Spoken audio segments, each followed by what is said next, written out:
Hi there. So today I want to talk about managing large code bases and working on systems that become very complicated and have a bunch of code in them. Uh,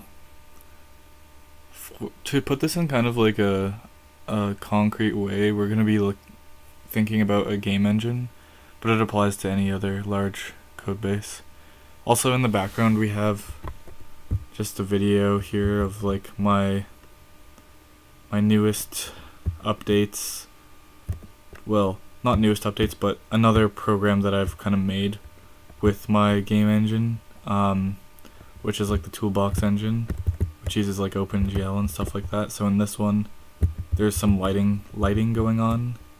I had never really gotten around to lighting, and so I decided to tackle that recently, and I think it turned out pretty well. Like, obviously this isn't super realistic lighting, but it's lighting, and I like it. It has a certain look to it that I like. But either way, large code bases and how to deal with them. So the biggest issue usually is like motivation. So you'll come back to the code and you'll be like, what is this confusing pile of garbage that I've created? And you won't feel motivated to do what you want to do because simply you are walking up to your waist in mud of things that are just like, well, how do I put this? Like, you're looking at the code and you are unable to reason about why any of the things should exist that are there. And so there's all these like machines next to you and you're just like, why should these even exist? And the reason why they exist is actually for a good reason. And I'm assuming the code is good. Like, I'm not assuming this problem happens when you write good code.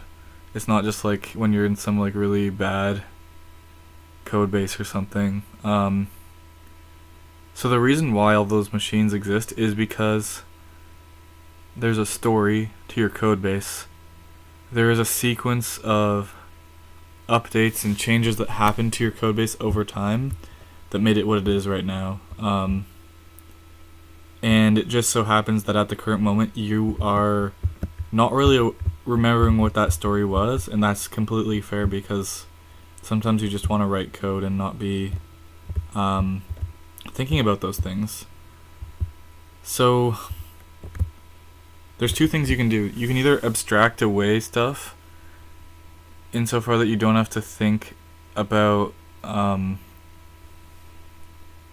you don't have to see those machines, and so you're not really bothered by them because you don't even see that they exist, which is good, but it doesn't actually change the fact that those machines exist, and eventually you'll need to modify those machines, so it's not really like a long-term fix. So what I do that helps me a lot is like, well, for example, let's just like open up some code here. So for example, I have this thing here, Toolbox engine. If I open that up, sorry, my language server is still going. Yeah, okay, here we are. So, like, why does my thing have a shader cache?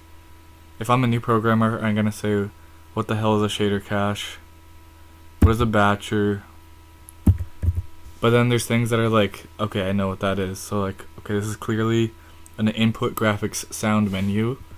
And when I like launch this program, I see that menu. And so that's something like I can logically make sense of, like, that code handles this like menu system, right?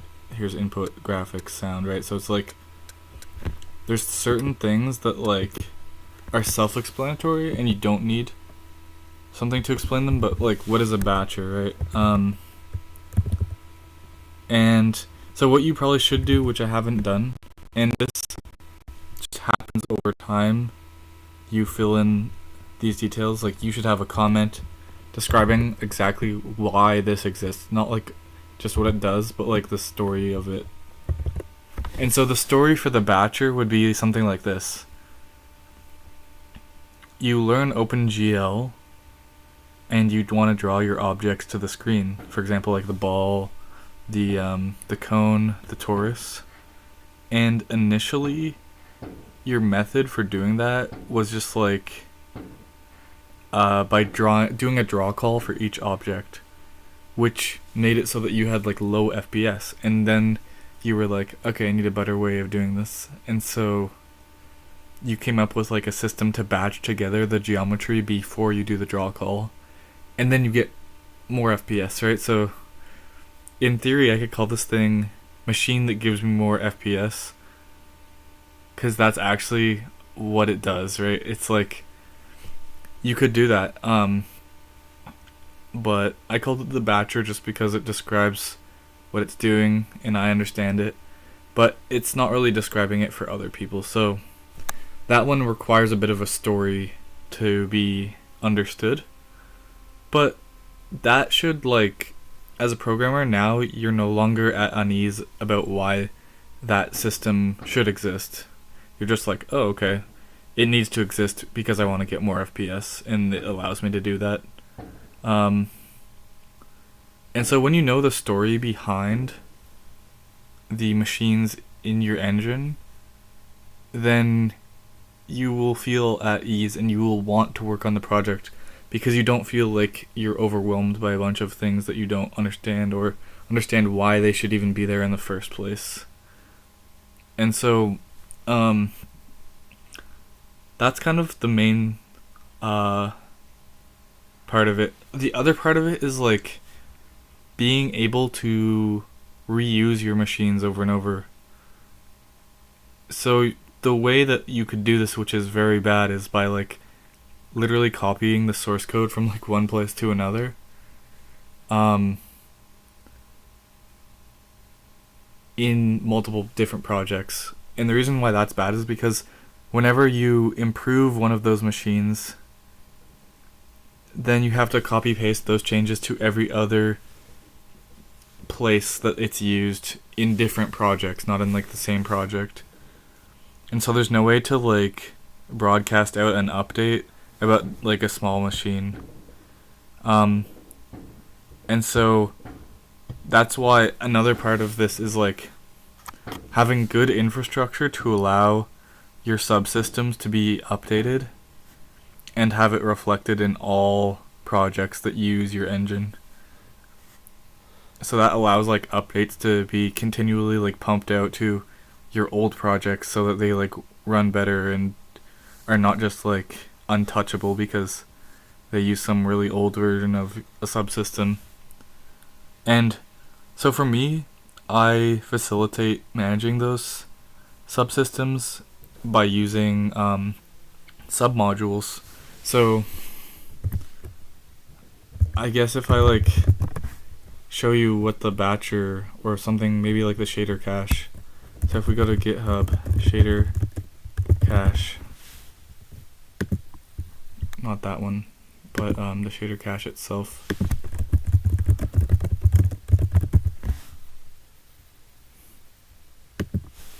So if we look at one of these subsystems, we can see it has 29 commits. One of them was 2 hours ago, and the first one was, I don't know, in 2024. So, you know, this has gone through a lot of changes, and it has progressed, and so I can go back to my old projects and kind of pull this up to the newest version, and that old project benefits from it. So in this way, it feels like you're working on a kind of, whenever you're working on a specific thing, any updates made to the subsystems in that specific project can be broadcasted out to all other projects. So it's like, by working on a small specific thing, you actually are working on every other project at the same time. And as a programmer, that feels good because it feels like you're multiplying your like work output by like the number of projects that you are actively working on that use the submodules. So for me, these two things really help me stay sane when I'm working on something massive. Another thing is just like turning things into classes, or like literally just like making functions so that like you don't have to be like cognitively overwhelmed by the amount of information you see all the time. Just abstracting when you feel like you're getting to that point is a good thing to do. Another word for that is like refactoring. But if you're making, I think there's like, if you're in a place where you have a lot of context about the code base, then yeah, don't refactor, just use that context and make your progress. But you have to look ahead and think like, okay, in the future, I'm not going to have all this context, and so working on this project is going to be painful. So before I leave, before I'm like done here, I'm going to wrap this up in like into a little nice box, like a black box or whatever, that can be used by myself in the future. So you just have to be smart about it. Know when you're going to have that context in your brain and know when you're not. And design those subsystems to like bootstrap the context retrieval, or abstract enough such that like you don't need to remember everything all the time to actually like operate the system. But in the end, doing all of these different things is going to help you stay sane, because if you're working on a system for like multiple years and it has tons of lines of code, it can be really easy to lose motivation and just be like, this is too complicated. But that's just a sign that it's probably time to, do one of those things that I've mentioned, and that should get you back on it. Like, even if you come back to a code base and it's just so hard to understand, just the act of simply like renaming a variable and making something that was not understandable, and if you do that, so like, let's say you got demotivated from like all the complicated code, day by day you just start changing variable names, improving the readability, improving the understandability of the code. After like a week, you'll probably be back into it. Like, you'll be starting to make bigger changes and you'll be understanding more and more. And the good thing is, the more you maintain and improve the code, the more you'll want to come back to it. So it's kind of like a snowball effect. But definitely, if you don't do these practices, you can get to a point where you're like, I really like this project, but for some reason I don't work on it anymore, and it's probably due to those causes. So anyways, that's pretty much all I wanted to say, and hopefully that helps out.